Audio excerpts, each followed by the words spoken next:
नमस्कार, मैं आर.के. जायसवाल और आप देख रहे हैं जनमत की पुकार। मौजूद हूं भाजपा जिला कार्यालय में, जहां पर परवीन खंडेलवाल जी पहुंचे और कार्यकर्ताओं के साथ स्थापना दिवस मना रहे हैं।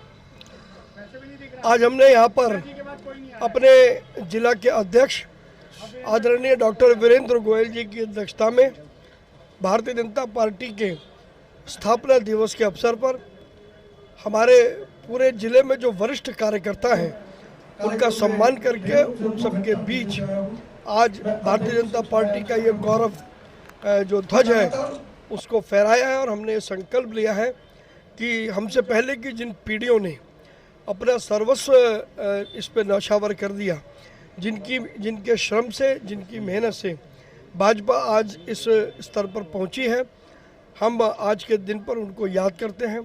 और हमने इस बात का संकल्प लिया है कि आने वाले समय में उन्होंने जो श्रम किया है, उन्होंने जो आदर्श स्थापित किया है, हम वर्तमान में अपने प्रधानमंत्री श्री नरेंद्र मोदी के नेतृत्व में इस अपने संगठन को और अधिक मजबूत करेंगे। और जो भी हमारे नेतृत्व ने दिशा निर्देश तय किए हैं उसके मुताबिक हम पूरे तौर पर सभी कार्यकर्ता मिलकर के उनके विजन को पूरा करेंगे। और क्योंकि अभी चुनाव है तो हर कार्यकर्ता ने संकल्प लिया है कि इस बार केशवपुरम जिला दिल्ली के सभी जिलों में सबसे ज़्यादा मतों से जीत दर्ज करेगा।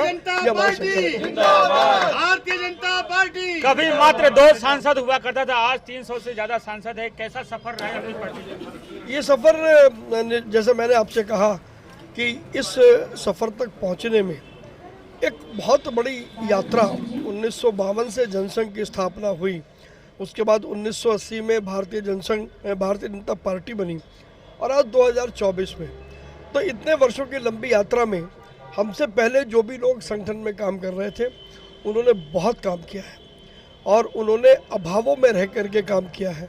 हमने आज ये संकल्प लिया है कि आज क्योंकि भाजपा इतना बड़ा संगठन है तो उस प्रभाव हमारे ऊपर विपरीत उसका कोई प्रभाव न पड़े, और जिन लोगों ने अभावों में पार्टी को बड़ा किया हम आज उनके द्वारा बताए गए रास्ते पर चलें। और पंडित दीनदयाल उपाध्याय जी, डॉक्टर श्यामा प्रसाद मुखर्जी जी ने जो सपना देखा था इस देश के लिए, उनके सपने को हम सब कार्यकर्ता मिलकर के पूरा करें। राज्यसभा सांसद संजय सिंह जब से बाहर आए हैं तब से लगातार आरोप लगा रहे हैं। आज भारतीय जनता पार्टी का स्थापना दिवस का कार्यक्रम है तो बेहतर होगा कि हम आज भाजपा के विषय में चर्चा करें, फजूल लोगों के बारे में बात करके उनको महत्व क्यों दें। जय श्री राम।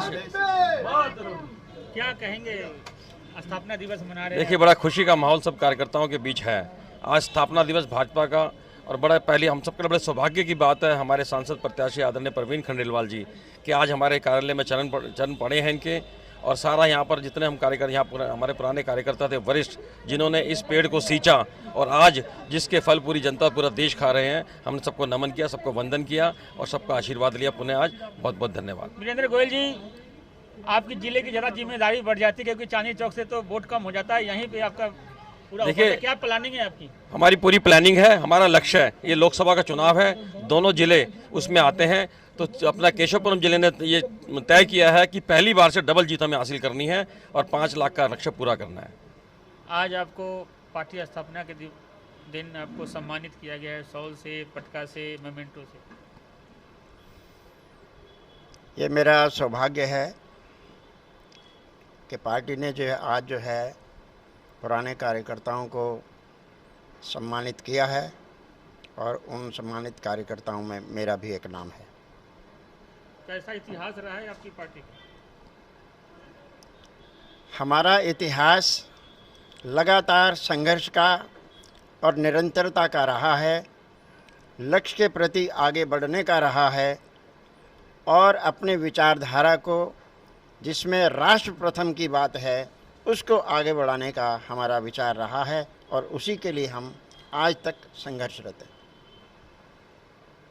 आपको सम्मानित किया गया है, कैसे देखते हैं? कब जुड़े थे पार्टी से आप? बहुत अच्छा लगा। मैं 1952 जब जनसंघ बना था तब से पहली बार मैं जनसंघ के लिए काम किया था। उस वक्त मेरी उम्र 19 साल थी, तब से मैं लगा हुआ हूँ। और पार्टी निरंतर, मेरा इनके साथ जुड़ने का कार्य यही था कि ये देश प्रेम वाली पार्टी है। मैं आरएसएस का स्वयं सेवक हूँ।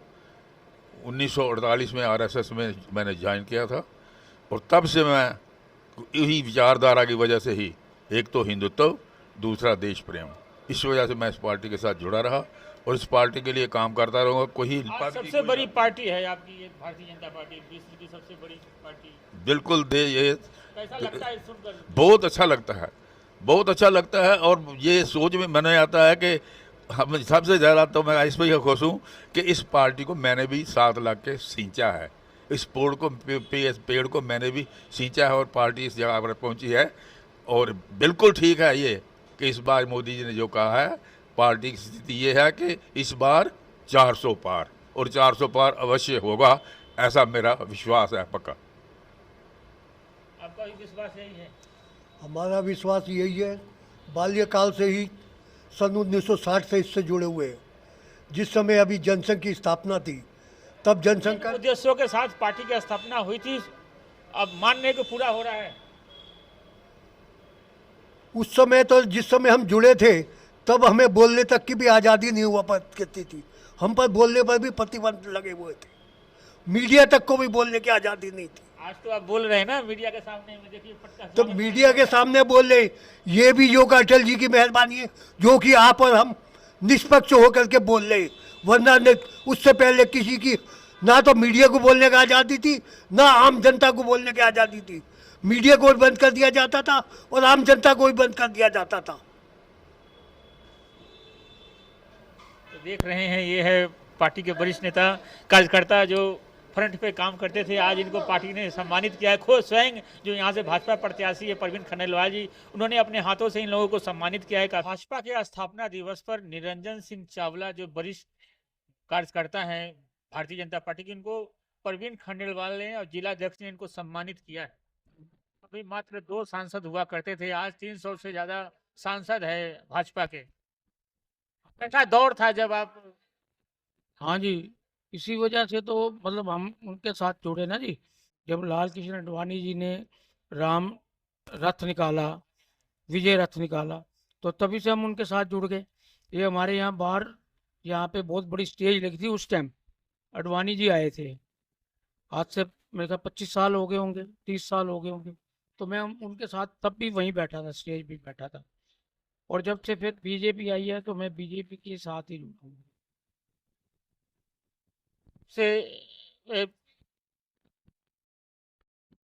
कुछ था यहाँ पर, जैसे आप लोग काम करते थे भाजपा पार्टी के लिए?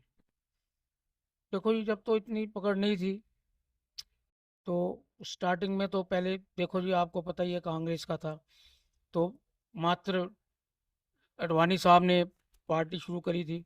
मात्र 2-3 ही मेंबर होते थे सांसद। फिर आडवाणी जी ने मेहनत करी, रथ यात्रा निकाली, तो आज पार्टी मतलब शिखर पे है। और मोदी जी ने पार्टी में आके 4 चांद और लगा दिए। मोदी जी ने हमारे देश की ख्याति इंटरनेशनल लेवल पे ले आए हैं। तो मोदी जी तो बहुत बढ़िया काम कर रहे हैं और उनके सहयोगी भी सब निष्पक्ष होकर, निस्वार्थ होकर काम कर रहे हैं। जिन्होंने पहले पार्टी को बनाया 6 अप्रैल 1980 में मुंबई में भारतीय जनता पार्टी का गठन हुआ, किंतु 1952 में भारतीय जनसंघ बना। तो हमारे रूट भारतीय जनसंघ से प्रारंभ होते हैं पॉलिटिकल पार्टी के रूप में।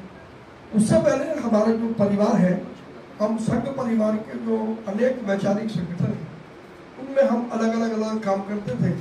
उसके बाद परिवार ने तय किया कि पॉलिटिकल इक्वल सिस्टम में भी हमको जाना है। तो 1952 में भारतीय जनसंघ का गठन हुआ। तो अगर हम शुरू करें तो डॉक्टर श्यामा प्रसाद मुखर्जी, पंडित दीनदयाल उपाध्याय, फिर बीच में कुछ समय के लिए प्रोफेसर बलराज मथोक हमारे अध्यक्ष बने। उसके बाद आदरणीय अटल बिहारी वाजपेयी जी, लाल कृष्ण आडवाणी जी, डॉक्टर मुरली मनोहर जोशी जी, बंडारू दत्तात्रेय जी, बंगारू लक्ष्मण जी, और उसके बाद बाकी जो अध्यक्ष बनते गए और वर्तमान में हमारे जो राष्ट्रीय अध्यक्ष JP नड्डा जी हैं, तो एक बड़ी श्रृंखला है। और आज जिस भाजपा का हम इतना बड़ा देखते हैं, हम ये दावा करते हैं कि वो विश्व का सबसे बड़ा राजनीतिक संगठन है, तो मुझे भी याद आता है कि 1967 में केवल 7 साल का व्यक्ति था, उस समय तो बच्चा था उस समय, और पहला चुनाव जो मेरे ताऊ जी सतीश खंडेलवाल जी ने कॉर्पोरेशन का लड़ा।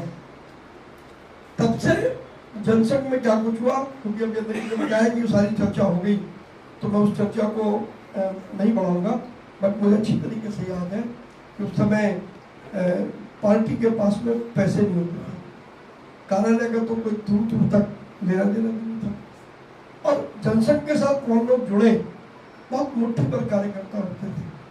और एक बात अध्यक्ष मैं आपको बता दूं कि मैंने उन पलों को जिया है, तो मुझे ध्यान है कि जब 1967 का चुनाव था और पार्टी के पास में पैसे नहीं थे चुनाव लड़ने के लिए, तो मेरे पिताजी उस समय मंडल के महामंत्री थे, मंडल के महामंत्री थे या सहमंत्री थे, ऐसा कुछ था। तो कुछ लोगों से पैसे इकट्ठे किए गए और सदर बाजार गए, वहां से झंडे का कपड़ा खरीदा गया। वो झंडे का कपड़ा थान पूरा दिया, वो थान घर पे लाए, मेरी माँ ने उस थान को झंडों में से काटा, अपने हाथ से उसको सिया, और एक तसला रखा होता था, उस तसले में नीली स्याही थी, उसमें बोरी का वो टाट का वो था, और दीपक का लकड़ी का वो था ठप्पा, और उसमें डुबो करके झंडे पर ठप्पा ठोकने का काम मैंने अपनी यात्रा को शुरू किया। ठप्पा ठोकने के बाद झंडे सूख जाए, उसके बाद डंडे लेकर के आना, डंडे में झंडे को डालना, झंडे के बाद अखबार की छोटी सी वो स्लिप इतनी बनाना, उस पर रख करके, और वो जो आधी इंच या पौनी इंच की कील आती थी, अभी भी आती हो, उसको ठोकना। वो जो कागज इसलिए लगाना कि अगर वो बिना कागज के आप ठोक दोगे तो झंडा ऊपर से निकल जाए। तो ये जो हम सब लोगों ने ऐसा किया है, और मेरी यात्रा वहां से शुरू हुई। तो वहां से शुरू करके यहाँ तक पहुंचने का एक लंबा सफर है, और मुझे क्योंकि बड़े बड़े नेताओं के साथ काम करने का मौका मिला, तो मुझे एक दिन डॉक्टर मुरली मनोहर जोशी जी ने बताया कि तुम तो अभी इसको हरा देख रहे हो। बोले मैं एक कार्यकर्ता की मोटरसाइकिल के पीछे बैठ करके, और हम गांव जाते थे, और मोटरसाइकिल में पेट्रोल के लिए भी हमारे पास पैसा नहीं होता, तो कार्यकर्ता के पास आप उसने कहते हैं कि 20 रुपए दे दे आप, किसी ने 20 दिए, किसी ने 10 दिए, ऐसे करके मात्र 80 रुपए का या 50 रुपए का पेट्रोल